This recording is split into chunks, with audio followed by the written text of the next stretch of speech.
Hello everyone. आज हम French revolution का पार्ट 10 करेंगे। इसमें हम 100% एग्ज़ाम बेस्ड टॉप एमसीक्यूज़ करेंगे। तो आप मेरी ये वीडियो को एंड तक ज़रूर देखिएगा। तो चलिए बिना टाइम वेस्ट किए स्टार्ट करते हैं। आज हम फ्रांसीसी क्रांति के चैप्टर से ही क्रांति और रोज़ाना की ज़िंदगी को समझेंगे। इसमें हम जानेंगे 1789 के बाद लोगों की डेली लाइफ में क्या बदलाव आए।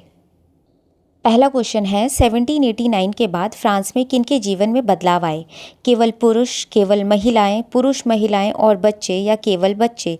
तो सी ऑप्शन राइट है, पुरुष महिलाएं और बच्चे। 1789 की फ्रांसीसी क्रांति सिर्फ एक वर्ग के लिए नहीं थी, इसका प्रभाव पूरे समाज पर पड़ा। पुरुष, महिलाएं और बच्चों के जीवन में बदलाव आए। अगला क्वेश्चन है क्रांतिकारी सरकार ने किन आदर्शों को लागू करने की कोशिश की। पहला है रिलीजन एंड ट्रेडिशन, लिबर्टी और इक्वालिटी, पावर ऑफ किंग या वार एंड एक्सपेंशन। तो इसका आंसर है स्वतंत्रता और समानता।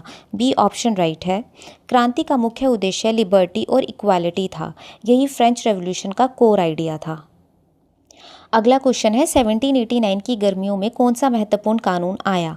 कर कानून, सेंसरशिप का अंत, शिक्षा कानून या सेना कानून। तो बी ऑप्शन राइट है, सेंसरशिप का अंत हुआ। 1789 में सबसे बड़ा बदलाव आया सेंसरशिप हटाना। अब लोग खुलकर लिख और बोल सकते थे। अगला क्वेश्चन है सेंसरशिप का क्या अर्थ था।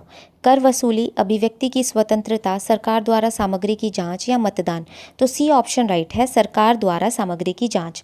सेंसरशिप का मतलब होता है सरकार पहले कंटेंट को चेक करती थी और डिसाइड करती थी कि क्या पब्लिश करें और क्या नहीं। सब चीज़ जो था वो सरकार के कंट्रोल में होता था। अगला क्वेश्चन है पुराने शासन में कौन सामग्री को पास करता था। जनता, राजा के अधिकारी, सैनिक या व्यापारी। तो बी ऑप्शन राइट है, राजा के अधिकारी। पुराने शासन में बिना राजा की अनुमति कुछ भी पब्लिश नहीं हो सकता था। राजा के अधिकारी कंटेंट अप्रूव करते थे। अगला क्वेश्चन है सेंसरशिप खत्म होने के बाद क्या हुआ। किताबें बंद हो गई, अखबार और किताबों की बाढ़ आ गई, लोग पढ़ना बंद कर दिया या युद्ध शुरू हुआ। तो बी ऑप्शन राइट है, अखबार और किताबों की बाढ़ आ गई। जैसे ही सेंसरशिप खत्म हुआ लोगों ने खुलकर लिखना शुरू किया। न्यूज़पेपर, बुक्स का पब्लिश बहुत तेज़ी से बढ़ा। अगला है छपी सामग्री कहाँ तक पहुँचने लगी। केवल शहरों तक, केवल गांवों तक, शहर और गांव दोनों तक या केवल राजधानी तक। तो सी ऑप्शन राइट है, शहर और गांव दोनों तक। प्रिंटिंग प्रेस के कारण अब नॉलेज सिर्फ शहर तक सीमित नहीं रही, गांवों तक भी पहुँच बढ़ी। अगला क्वेश्चन है प्रेस की स्वतंत्रता का क्या मतलब था। केवल सरकार की बात, अलग अलग विचार व्यक्त करना, युद्ध करना या कर देना। तो बी ऑप्शन राइट है, अलग अलग विचार व्यक्त करना। इसमें क्या था, फ्रीडम ऑफ प्रेस का मतलब है लोग अपने विचार फ्रीली व्यक्त कर सकते थे।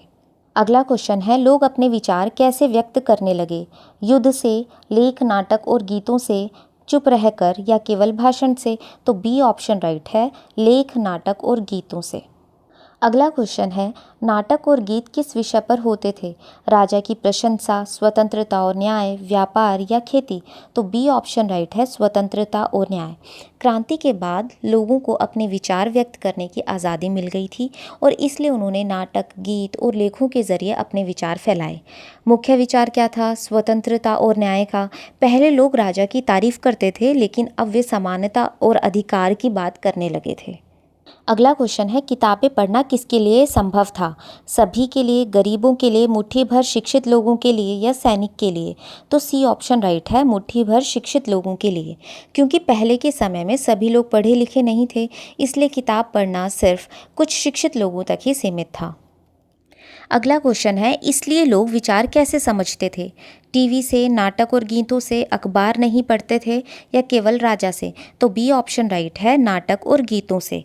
क्योंकि बहुत लोग पढ़ नहीं सकते थे, इसलिए वे आइडिया को समझने के लिए नाटक और गीतों का सहारा लेते थे। अगला क्वेश्चन है अधिकारों के घोषणा पत्र ने किस अधिकार को प्राकृतिक अधिकार घोषित कर दिया। संपत्ति का अधिकार, समानता का अधिकार, भाषण एवं अभिव्यक्ति की स्वतंत्रता या मतदान का अधिकार। तो सी ऑप्शन राइट है, भाषण एवं अभिव्यक्ति की स्वतंत्रता। डिक्लेरेशन ऑफ राइट में कहा गया है कि बोलने और अपने विचार व्यक्त करने की स्वतंत्रता एक प्राकृतिक अधिकार है। तो सी ऑप्शन राइट है।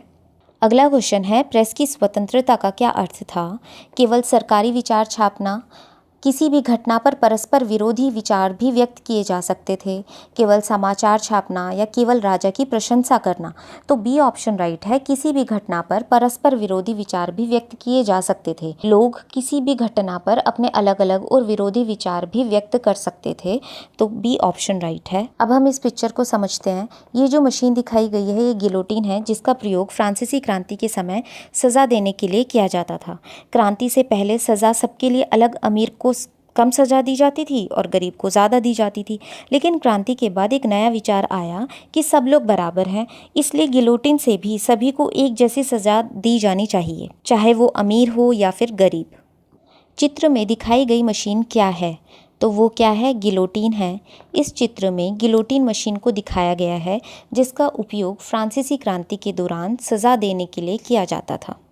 अगला है, गिलोटिन का उपयोग किसके लिए होता था? खेती के लिए, युद्ध के लिए, सिर काटने के लिए या शिक्षा के लिए? तो सी है, सिर काटने के लिए। गिलोटिन एक ऐसी मशीन थी जिसमें लोगों का सिर काटा जाता था। यह फ्रेंच रेवोल्यूशन के दौरान पनिशमेंट का एक तरीका था। अगला क्वेश्चन है, यह चित्र किस वर्ष के आसपास बनाया गया? तो बी ऑप्शन राइट है, 1790। अगला क्वेश्चन है, चित्र क्या दर्शाता है? शिक्षा सुधार, न्याय का परिवर्तन, व्यापार या कृषि? तो बी ऑप्शन राइट है, न्याय का परिवर्तन। कानून सबके लिए बराबर है, न्याय में भेदभाव नहीं होना चाहिए। तो बी ऑप्शन राइट है। अगला क्वेश्चन है, छपे हुए तर्कों का क्या प्रभाव पड़ा? कोई असर नहीं हुआ, लोगों में जागरूकता बढ़ी, युद्ध बढ़े या खेती बढ़ी? तो बी ऑप्शन राइट है, लोगों में जागरूकता बढ़ी। जब किताबें, अखबार और पैम्फलेट्स छपने लगे तो लोगों में अवेयरनेस बढ़ी और वे अपने अधिकारों के प्रति जागरूक हुए। तो बी ऑप्शन राइट है। अगला क्वेश्चन है, नई छपी सामग्री में क्या होता था? केवल कहानियाँ, घटनाओं का विवरण और टिप्पणियाँ, केवल चित्र या विज्ञापन? तो बी ऑप्शन राइट है, घटनाओं का विवरण और टिप्पणियाँ। क्रांति के बाद जब सेंसरशिप खत्म हुई तो नई छपी सामग्री में सिर्फ कहानियाँ ही नहीं होती थी, अब उसमें घटनाओं की जानकारी और लोगों की राय भी शामिल थी। इससे लोग ज़्यादा जागरूक हुए और समाज में नए विचार फैलने लगे। तो बी ऑप्शन राइट है। अगला क्वेश्चन है, क्रांति ने सबसे बड़ा बदलाव किसमें किया? सेना, रोज़मर्रा की ज़िंदगी, व्यापार या मौसम? तो बी ऑप्शन राइट है, रोज़मर्रा की ज़िंदगी पर। जैसे सोच बदली, लोगों की अधिकार मिले, बराबरी आई।